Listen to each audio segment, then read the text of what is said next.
आज की ये खबर देखने के बाद मैं बिल्कुल निशब्द हूँ। मतलब इस कदर निशब्द हूँ कि समझ नहीं आ रहा है कि आखिर हमने ये क्या समाज बना लिया है। यूपी के हाथरस में एक बच्ची के साथ इस तरह से गैंगरेप, उसके बाद उसकी जीभ काट दी गई, उसके बाद उसकी रीढ़ की हड्डी तोड़ दी गई। 14 सितंबर को उसके साथ एक घटना होती है और 29 सितंबर को सबको पता चल रहा है। जानते हैं क्यों? क्योंकि 15 दिन से इस खबर को दबाने की सिर्फ यूपी की सरकार ने कोशिश नहीं की, पूरा मीडिया आपको पता है क्या दिखाता रहा। क्योंकि इस बीच में उस दलित बच्ची, 18 साल की उसकी उम्र थी, उसके साथ जो निर्भया जैसी वारदात हुई, उससे ज्यादा जरूरी हमारी दिल्ली की मीडिया के लिए दीपिका गोवा में थी तो उसको चेज करना ज्यादा जरूरी था। रकुल प्रीत, सारा अली खान, उसको एयरपोर्ट पर हाउंड करना ज्यादा जरूरी था। पायल घोष ने क्योंकि अनुराग कश्यप के ऊपर आरोप लगा दिया था तो पायल घोष का इंटरव्यू करना बहुत जरूरी था, उस खबर को दिखाना बहुत जरूरी था। पूरा बॉलीवुड जो है ड्रग्स लेता है, नहीं लेता है, क्या करता है, वो सब आपके सामने दिखाना जरूरी था। लेकिन इस बच्ची की आवाज आपके सामने दिखाना कतई जरूरी नहीं था, ना हमारी इस दिल्ली की मीडिया के लिए, ना सरकार के लिए। और सरकार ने पूरी कोशिश की उसको दबाने की। मेरी दोस्त रोहिणी सिंह, वो लगातार ट्विटर पे लिखती रही। सोशल एक्टिविस्ट हैं योगिता भयाना, वो लगातार ट्विटर पे लिखती रही।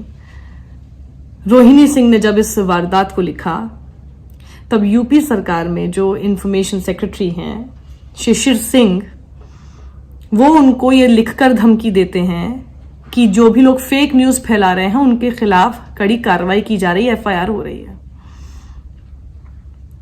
तो जो कुछ तो लोग बोलते नहीं है और जो बोलते हैं उनको धमकी देकर चुप कराने की कोशिश होती है।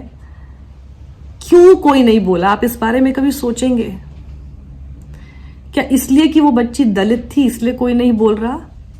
और जो इस पाप को करने वाले थे वो सवर्ण ठाकुर थे, उसी बिरादरी के जिसके यूपी के मुख्यमंत्री हैं, उसी बिरादरी के जिसके खुद शिशिर सिंह हैं?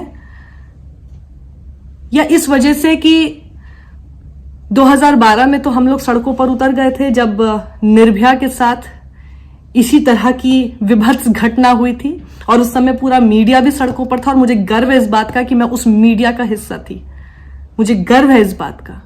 लेकिन क्या इस वजह से आज आप नहीं बोलेंगे क्योंकि तब तो मनमोहन सिंह की सरकार थी लेकिन आज मोदी योगी की सरकार है? या वाकई ये जरूरी है कि आप चाहते हैं देखना कि दीपिका गोवा में है और उसकी गाड़ी का कलर कौन सा है, या फिर यूपी में एक दलित लड़की के साथ इतनी बेरहम तरीके से उसका बलात्कार हो जाता है, उस घटना को आप नहीं देखना चाहते? उस घटना के बारे में आप नहीं जानना चाहते? हमारी एक बच्ची, हमारे बीच की बच्ची तड़पती रही 14 सितंबर से लेकर 29 सितंबर तक, जब आखिरकार उसने दम तोड़ दिया। हमारे देश को इस बारे में पता ही नहीं चलता है, हमें इस बारे में पता नहीं चलता है क्योंकि हमारे देश में जिसने बताने का जिम्मा उठा रखा है वो हमें बॉलीवुड का ड्रग्स दिखा रहा है। आप इस बारे में सोचिए ये क्यों हो रहा है? कब बोलेंगे हम? बहुत हो गया। हम लोग, मैं भी कुछ शायद 1-2 वीडियो बना दूंगी, हम लोग कुछ ट्वीट कर देंगे। अभी मैं इसके लिए सिर्फ सरकार को दोषी नहीं बता रही हूं, मैं अपने आप को भी इसमें पूरी तरह से दोषी मानती हूं। मैं भी कुछ नहीं कर पाई ना। आप भी अपने आप को दोषी मानेंगे? कब मानना शुरू करेंगे खुद को दोषी? कब तक हम लोग हर चीज को सरकार के ऊपर डाल देंगे? कब तक हम लोग हर चीज के लिए यही बोलते रहेंगे कि देखिए ये खबर नहीं दिखाई, उसके बाद हम लोग सब भूल जाएंगे, उसके बाद हमें कोई मतलब नहीं रहेगा, फिर आइए टीवी ऑन करते, आइए देखते दीपिका के साथ क्या हो रहा है।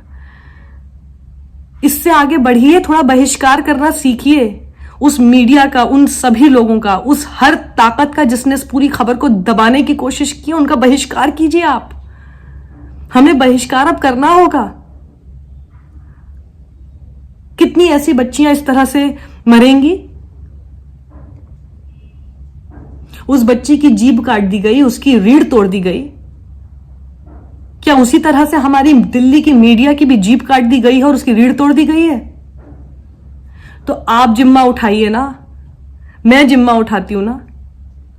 हमको किसने रोका है? कब तक हम लोग इसी तरह से बैठे रहेंगे और हम लोग सिर्फ इसी बात का शुक्र मनाते रहेंगे कि हमारे साथ ऐसा कुछ नहीं हुआ? कब तक? या हम उस दिन का इंतजार कर रहे हैं कि जिस दिन हमारे साथ हो? क्या अपनी बच्ची की जगह हम उस बच्ची को नहीं रख के देख सकते? या वो दलित है इसलिए हम उसको अपनी जगह पे नहीं रखेंगे? या ये सोचेंगे कि दलित के साथ ही हुआ है, दलित के साथ हो जाता है?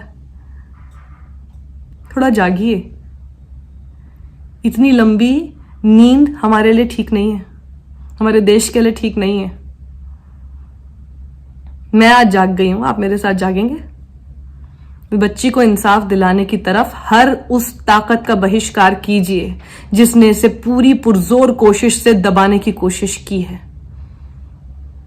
और इस बच्ची के लिए इंसाफ की गुहार हमको लगानी होगी। हम निर्भया के समय पर एक साथ एकजुट हुए थे, हम आज भी एक साथ एकजुट होंगे। दिखा देना है हमें, ऐसे नहीं हो सकता। बड़ी बड़ी बातें आप करते हैं, लेकिन अगर बच्ची की तरफ कोई आंख उठाकर भी देखता है और उसकी आवाज को आप और बुलंद करते हैं, उस आरोपी की आवाज को आप बुलंद करते हैं, लेकिन जब उसके साथ कुछ गलत हो जाता है तो उस खबर को दबाने की आप पूरी कोशिश करते हैं, तो अब ये नहीं चलेगा। मैं इससे आहत हूं, अंदर तक झकझोर दिया है इस पूरी खबर ने। और सबसे ज्यादा इस बात ने झकझोरा है कि आज उस मीडिया का मैं हिस्सा हूं जो ऐसी खबर तक दिखाना जरूरी नहीं समझता है। क्या हो गया है, क्या हो गया हमारे समाज को? हम ही ने किया है ना, अब इस समाज से हमको ही निकालना होगा। दूसरों को दोष देने से पहले मैं अपनी तरफ से मैंने क्या नहीं किया, मैं उसको ठीक करना ज्यादा जरूरी समझती हूं। आत्ममंथन कीजिए, इंट्रोस्पेक्ट कीजिए। उस बच्ची की चीख पुकार हम सुन ही नहीं पाए। हम सुनते तो शायद हम लोग कुछ बोलते, लेकिन हम सब अपने अपने काम में व्यस्त हो गए। हम सब इस बात में व्यस्त हो गए कि देखते हैं टीवी पर क्या चल रहा है। जिसने नहीं भी देखा वो अपने काम में व्यस्त हो गया। और 15 दिन तक वो लड़की रीढ़ की हड्डी तुड़वाकर, अपनी जीभ कटवाकर, इसीलिए उसकी जीभ काटी ना कि वो कुछ बोल ना सके। हमारी जीभ किसने काटी है?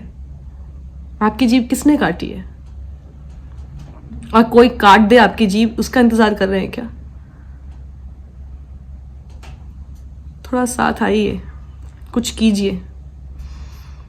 बहुत हो गया है। और अपनी बच्ची की जगह पर उस बच्ची को बस एक बार रखकर देख लीजिए। उसकी चीख की आवाज कैसी होगी ना, उसका अंदाजा आपको खुद हो जाएगा।